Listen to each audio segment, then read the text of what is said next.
My first question basically is, can you tell me, and do you have a memory of, when you first met this kid, Jack?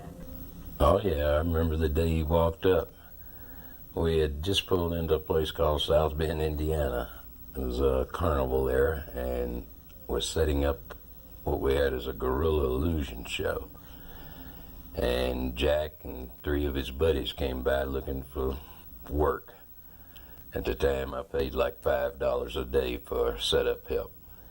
And Jack helped us put the show up that day, and then later he got to where he worked for us during the week. Do you have any memory, any impression? Was he just another kid? And that's probably true. I'm not looking for you to create anything here. No, he was kind of an exciting kid as a young, blonde-headed, cotton-top kid at the time, and he was with the 4-H club at the fair, and he was raising a little lamb or something. So after he told me about that, a couple of days after I'd been there, I went over and saw his lamb. And we became kind of friendly, and got to know each other real good, and he invited me out to his house. His mother invited me, and I went out and had dinner with him. And then when I was getting ready to leave, after that fair, he's asking me where we were going and things like that, and I told him that our major fair was the Ohio State Fair and that I'd be there. And Jack and his mother both came up to the Ohio State Fair and spent a day or two. And the next time I saw him they told me, says, well, if you get back this way at Christmas time, come by. And so sure enough, that year, that was 1983, I know because I had a brand new 83 Cadillac that Christmas. And so I was in Chicago and I drove to South Bend, Indiana. And I bought Jack a leather jacket or something at a truck stop on the way in. He kept that for several years. I think I bought it a size or 2 big. So this was after he had started working as a kid, but did he work for you the first year? Yes, he did work for me the first year. Doing what? Well, mostly at that time it was selling tickets, taking tickets, tearing the show down and putting the show up and stuff of that nature. He didn't actually go out on the road that year. The following year he went out with us. What was your actual position at that time? What was the company you were working for? I was working with a guy by the name of Eric Rasmussen, and I was managing his equipment at the fairs, and we had several different shows. There was the Gorilla Illusion show, the Giant Killer Rat show, which was one I had built and sold Eric, the World's Smallest Horse, the Chamber of Horrors, and we had a big show the next year. We came out with a Palace of Illusions, which was a 10-in-1. And at that time, Jack was very young when he first started talking the Gorilla Illusion show, where he'd get on stage and actually do the transformation with the switches of the lights and stuff of that nature and tell the story of Zambora, the Gorilla Girl. Wasn't he kind of young to be doing that, or did kids start out that young usually? Well, you'll have 5 or 6 kids that'll start out that young on practically every show. It all depends on whether their parents will let them travel with the show or something like that. And that being in the summertime, and after his mother met me and everything, she let him go on the road with us some. Oh, that's very, very interesting that you actually went to their house and had dinner. He and his mother are very close. Yeah, he thinks very much of his mother. I remember he had a great big St. Bernard dog. I remember that because they're the kind that carries the whiskey to the people in the snow. It was a huge dog. They lived out on a farm, really quite nice. It was enjoyable to get away from the carnival atmosphere and go out and visit with him. And I met his little sister, well, his big sister, actually. She was a little older than him at that same time.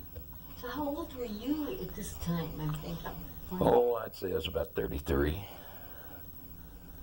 What had you done before that? Had you pretty much been with carnivals? Was that your main? Well, I'd started out in the carnival business. I had a cousin that was a magician, and he owned wax museums.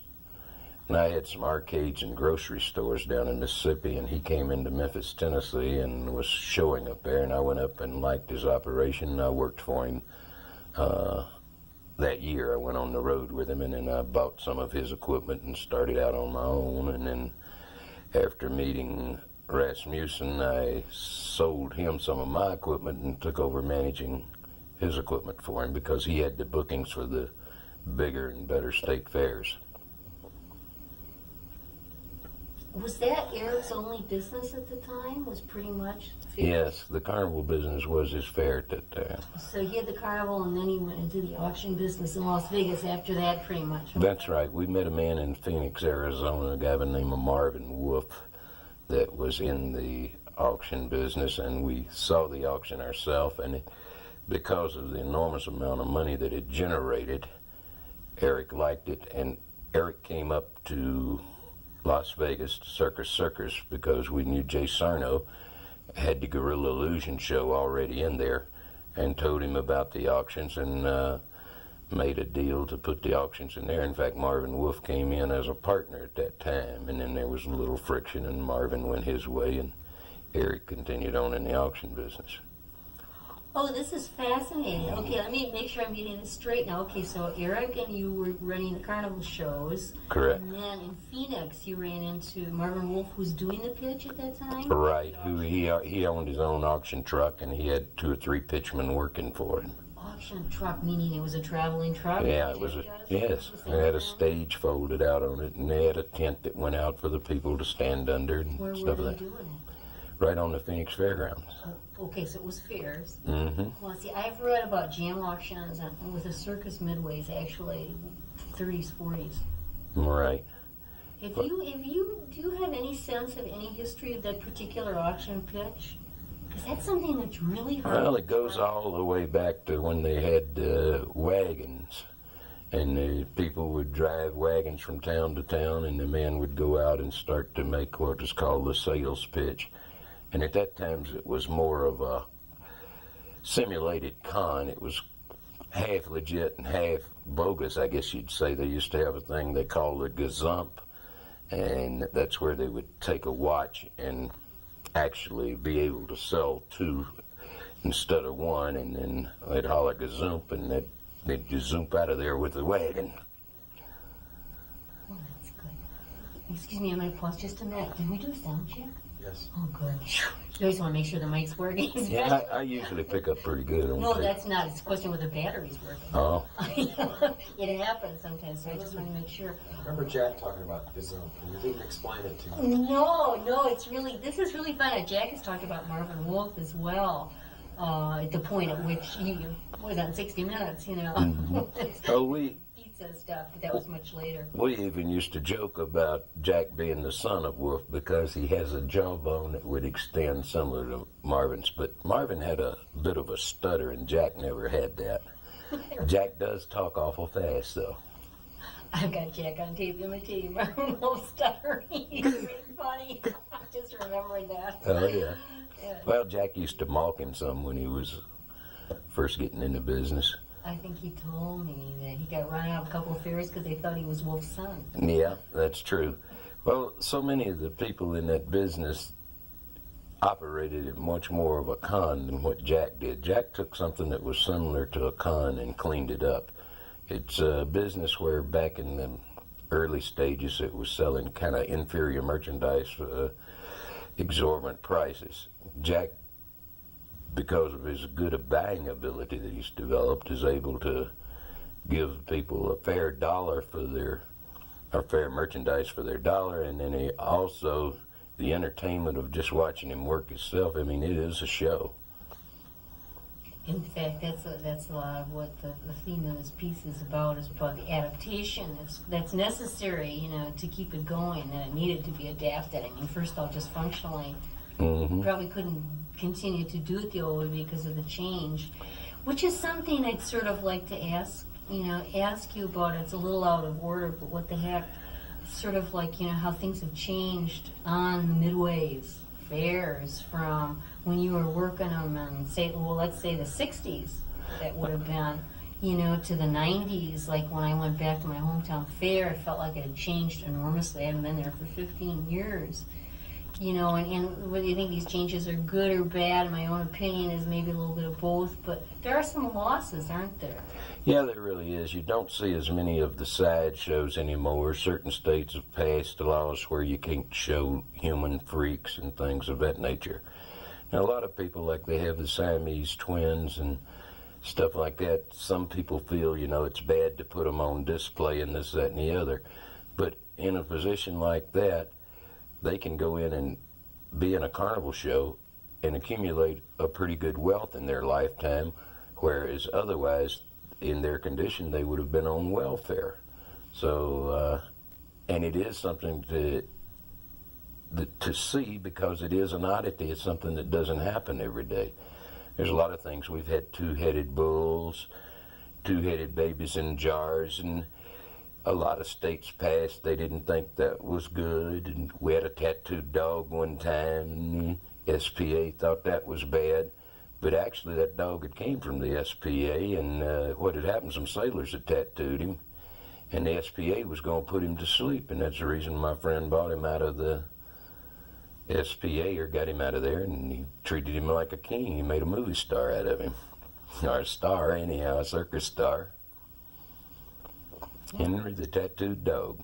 Mm-hmm. What about some of the other things that were on the Midway when you were there that aren't there anymore? Well, you very seldom ever see the fortune tellers anymore, and some of that stuff will come back in different ways. And your rides have improved. They've gone mostly to big super rides instead of small rides. And the carnivals of today are so much cleaner than they were in the years gone by, because on the road, the people didn't have the facilities to clean up good, and the people that worked the rides didn't have a lot of money to stay in hotels and things, and so they would get greasy and tired, and they'd just sleep in what we call the possum bellies underneath the trailers. And a lot of people, when they went out to the carnival, would look at them as dirty or something of that nature. And the carnivals today, they wear a lot of them white shirts and maybe even ties to put them on. I think Six Flags had a lot to do with that. When they opened, they started using young college students to help the children on and off of the rides and made them dress real neat and clean.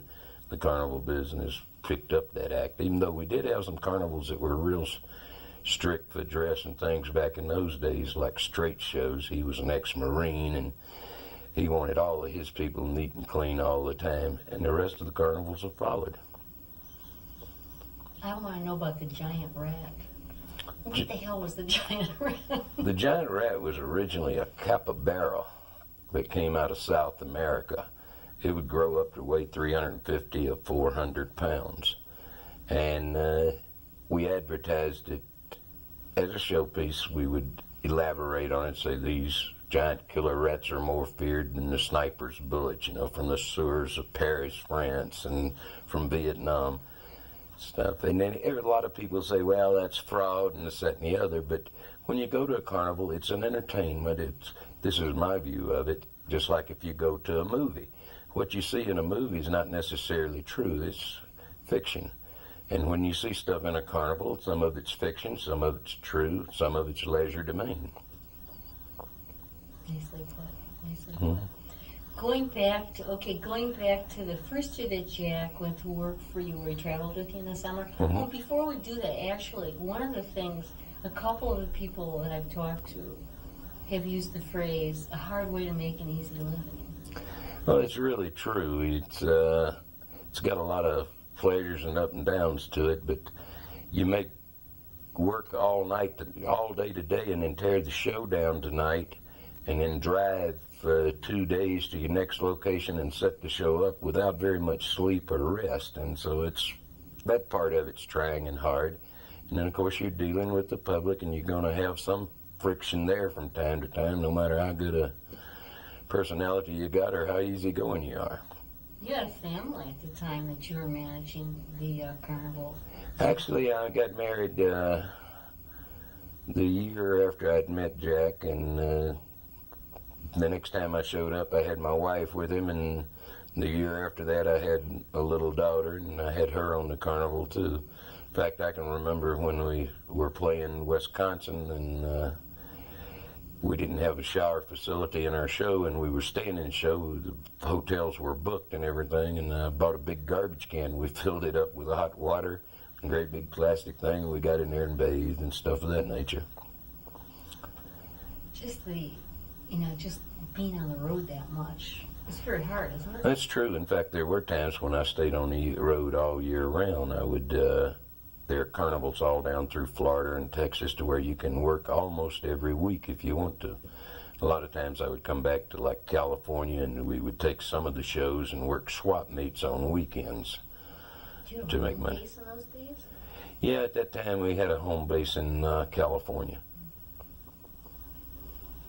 Okay, and swinging back again, as I wanted to get to the first year that he came to work for you full time. So, if my memory is correct, I mean he was doing a pen pitch and the Gorilla Illusion show in the same summer. Is that correct? Well, it wasn't really what we call the pin pitch now. It was a little pin pitch that we came up with where we sold a little pin inside the Gorilla show.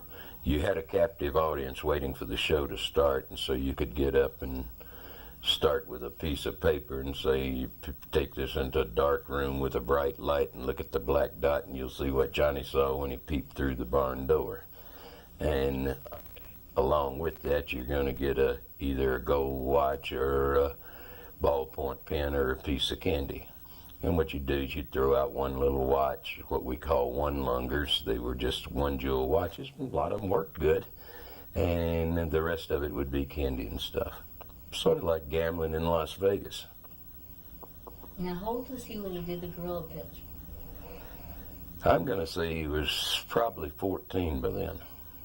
I'd have to figure out when he was born and stuff like okay. that. Just in general, could you just tell me, talk a little bit about what it was like when he talked it, when he watched him, how he did the pitch, and, what it seemed like to have a kid that young, or is that common? To me, that seems really young, and was he, if he was good at it, why was he good at it, and what happened? Did the crowd like him? Just anything you can. He was enthusiastic, and we'd had older people doing the pitch, and believe it or not, when you bring a kid on, in show business, they say never follow an act with a kid or a dog, and that's true.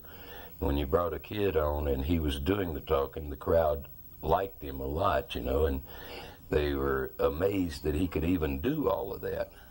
And so it was quite, he talked fast for one thing, and people had to listen hard to hear what he said, so it also made him a captive audience for him. They really tried to hear every word.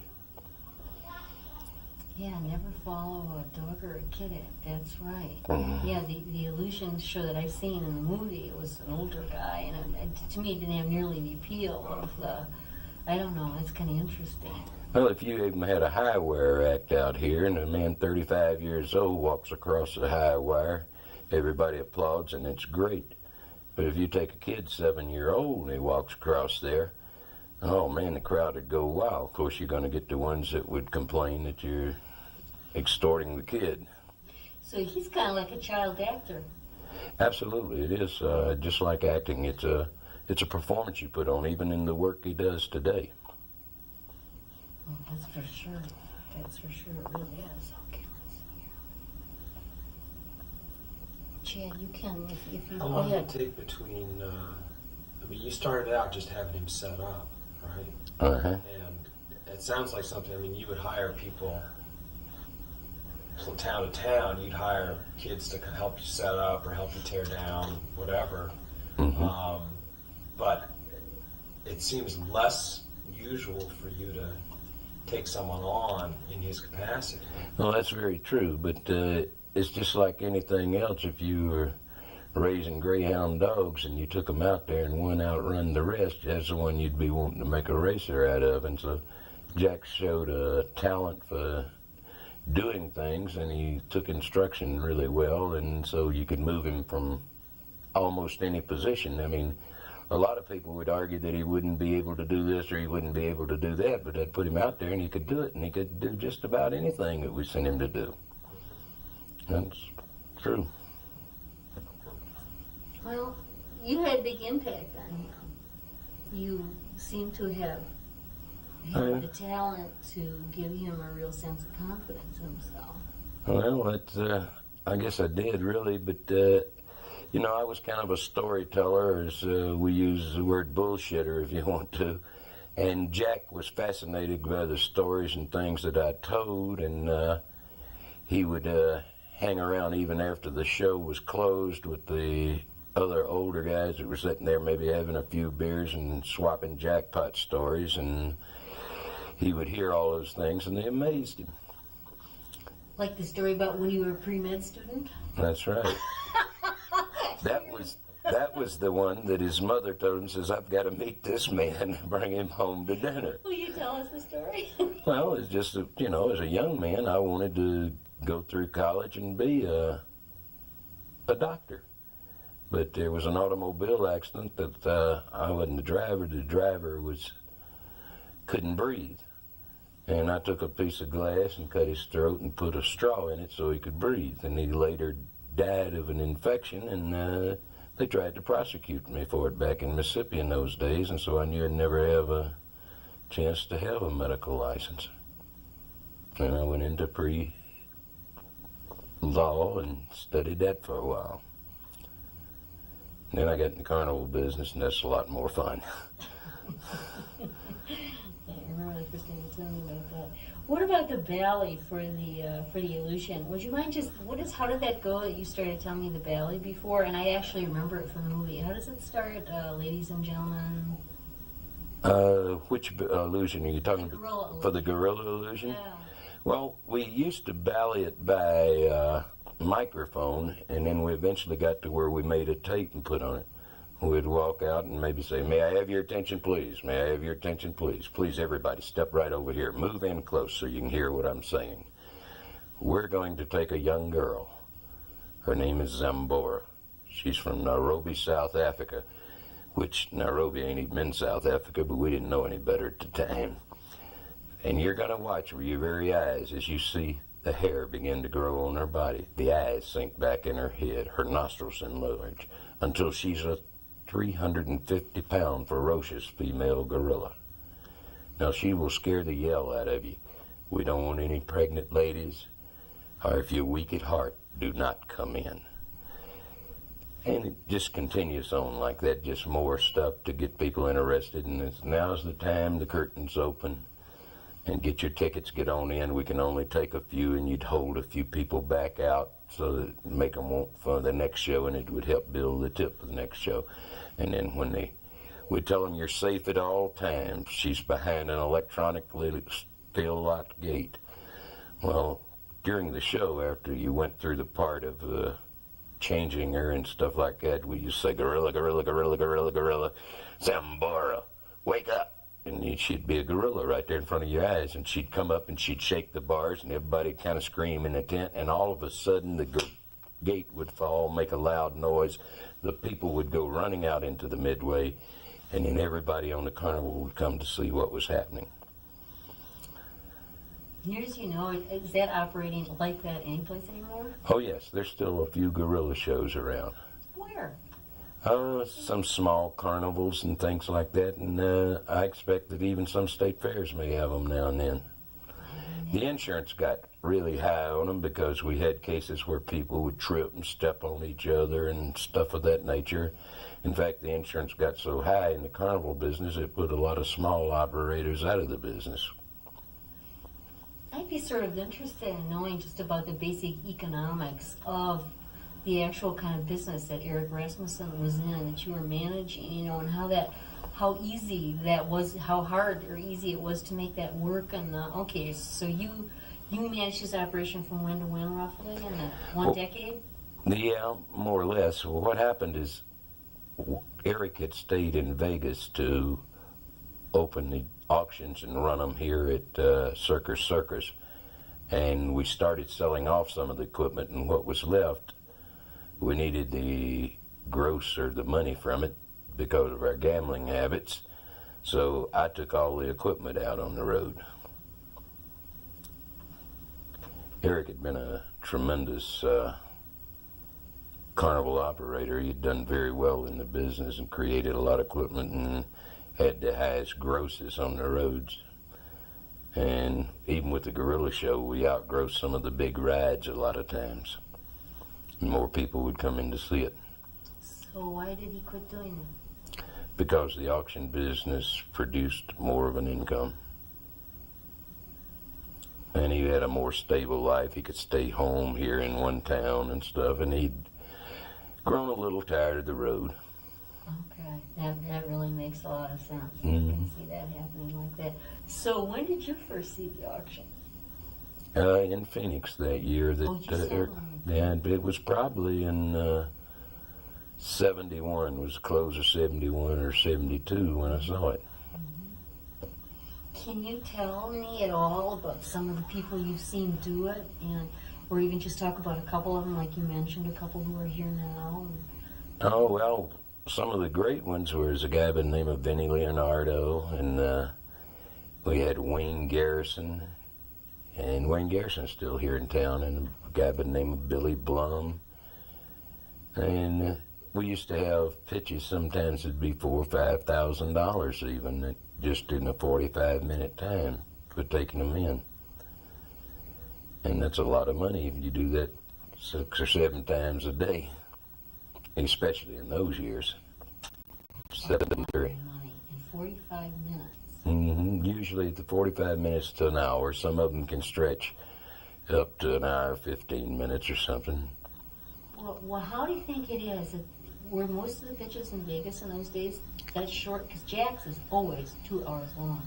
Do you realize how long this pitch is? Well, there are people that do run them 2 hours, but actually we thought that if we ran a shorter pitch, got it over with quicker, we'd get more pitches in during the day. And sometimes you're able to get the money within 45 minutes that you would get in 2 hours. Jack puts on a little bit more of a show to make sure that everybody's completely satisfied. And he works more like, as I call the Sears and Roebuck plan. If they ain't satisfied, he'd give you your money back. But back in the early days, they used to qualify the people down, as we say, during the end. Says, now look, if you went over at the crap table and you lose your money, you can't go to the pit boss and say you want it back. So before you pass your money up here, know that you ain't going to get it back and stuff like that. That way we didn't have to do what we call kickbacks as much. But over the years, we've learned that it was better to work with Sears Roebuck's plan of kick it back if they're not satisfied. And plus they have laws now, and may have even had them then that we wasn't aware of, that any contract is cancelable within 72 hours. That's right. The, what do you call it? Yeah. Oh, well, that's pretty interesting.